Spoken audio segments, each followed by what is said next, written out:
I did want to thank you for taking some time out of your day to join us. We really do appreciate it. Of course, man. It was, seems like a good opportunity. So, good deal. So we are joined with Austin Coe, driver of the number 28 Coe Motorsports Modified. My first question was, and I was really excited when you responded to ask you this. If I'm correct, this is your second time at Winchester in the Modified, right? Yes, it sure is. Alrighty. So with this being your second time in the Modified at Winchester, how are you feeling heading into the weekend? I feel really good about our first run. I was really proud to have made the whole race and put the car back in the trailer without a scratch on it. But looking forward to this weekend. We tested actually yesterday down there and found a lot more speed in the car. Found a few things we could get better at. So, looking, towards this weekend, I would really love to get a top 5 finish. But, with Winchester Speedway, just a finish is the number one goal there. So, right. Absolutely. I think though with your driving ability that, I've only seen you run at Mount Lawn, but you're pretty dominant out there. So I think with your driving ability, a top 5 is more than achievable for you. What are your expectations for race day? I think there's going to be a lot of adaptation to the track and the tires, figuring out what the magic numbers are going to be for the weekend. It's a stacked field of cars. 31 of us, I think, are pre-registered. So we're going to definitely need to be on top of our A game. But like I said, we feel really good about our notes from the test and, looking forward to the weekend for sure. So you did mention, you tested yesterday. What has preparations for race day looked like for you and your team heading into the weekend? Well, typically our team meets on Tuesdays, and we'll pressure wash the car, clean it up, go through nuts, bolts, all the fluids on the cars. Then we load it up. Race day at the track usually starts on practice tires, and we basically see what we got. It's the starting ground for the day, and usually we work through a few things here and there, and usually things work out. So. Usually we're pretty prepared back at the shop, and race days are 9 times out of 10 pretty smooth, small little adjustments here and there. So, sounds like you guys got a pretty good system under your belt. Where would you rank Winchester on your list of tracks? As far as the most thrilling, it's number 1 by far. Especially in a modified. Having done it in the late model was pretty interesting to say the least, but modified is it's really beyond words. So I would rank Winchester truly as probably my favorite track due to the challenge, due to what it takes to run good there. It's just such a stressful track on both the car and the driver, and to run good there, it's the most gratifying of anywhere. Right. I also know that you touched base on this, talking about preparations and testing and stuff like that. But heading into race day, what would you say your strategy is as far as, starting the race, surviving the race, and finishing the race? Well, we put some effort towards qualifying. So the number 1 goal for the weekend is just to make it in the invert.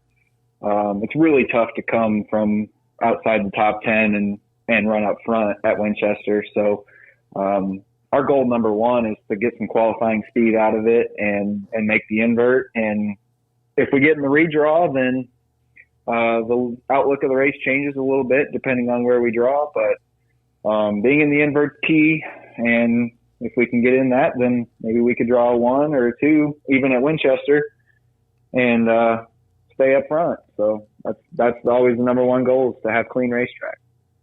Speaking of being up front, what would winning this race in particular mean for you and your team? I can't even imagine winning this race. It would be the top career point for me. We won one a few years ago with TJ Fisher behind the wheel of the modified, and it felt really good. My dad was the car owner. Was very, very happy, and I couldn't imagine giving him that feeling coming from his son. So yeah, like I said, that would take the cake for number one, as it would, holding that rifle on the front stretch would be the best feeling to exist for sure. Right.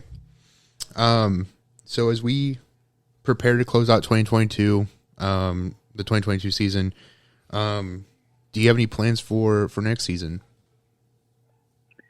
Well, we kind of dipped our toes in with the Midwest Modified Tour this year, and definitely found a few things that we need to improve on, and I think we have from the beginning of the year to now, but we're definitely going to put some more focus towards running the Midwest Mod Tour. Of course, my little brother Colton, who was running the Crown Vic all year at Mount Lawn Speedway, he's looking to move up. We're not 1,000% sure into what class yet, but that's going to take a little bit of account. So we'll definitely be making some appearances at Mount Lawn, but as of now, the plan is to put a lot of focus towards running with the Midwest Mods next year. Good deal. I was gonna ask. I know this was about you and your trip to Winchester, but we've both watched you guys race at Mount Lawn, and you guys are both impressive drivers. So I wasn't sure what was in the cards for Colton next year. I was gonna say, yeah. I've raced against Colton at Mount Lawn. He's a heck of a wheelman, so I didn't know what his plans were either. So yeah, he definitely makes me proud out there. He's grew up watching my dad and TJ and me, so I feel to a certain extent he's going to be up there with us too in not very long. So he's going to be moving up. We're not, like I said, 100% sure into what, but if it's in a modified, I sure do look forward to racing against him. That's for sure. Absolutely. So lastly, is there anyone you want to thank for this season? Yeah, actually, there's quite a few. Like I said, my dad, number one, he puts me on the track every week. Could not do it without him.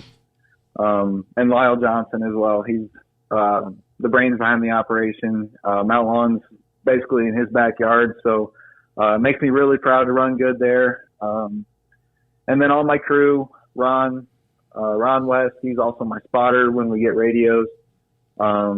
Henry, Ned, all the way down the line. I have a great group of guys behind me, like you alluded to earlier, that get me out there every week and give me a solid piece. And I have great sponsors behind me. Subway, Hardee's, Panacea Powder Coating, Jason Eats Collision and Customs, Gary Crossgrove Painting, and Coe Heating and Air Conditioning. Couldn't do it without any of those guys. And then last but not least, everyone up in the stands, whether it be my guys, my fans, my mom. She's never missed one of my races, and she's going to be at Winchester this weekend. So everyone that comes up to watch me, and honestly, just a great thanks to everyone that's supported racing in 2022. It's great to see people up in the stands, and I hope to see more next year for sure. Absolutely. I think that's all that we have for you, but we do want to say thanks for taking time out of your day to talk to us. We are looking forward to seeing you at the High Banks of Winchester this weekend, and we will definitely be cheering you on out there. All right, sounds good. I appreciate you taking the time to talk to me, and hopefully we can end up on the front stretch after 50 laps. For sure. Absolutely. All right. Thank you, man. Have a good one. Yep, you too. Have a good night.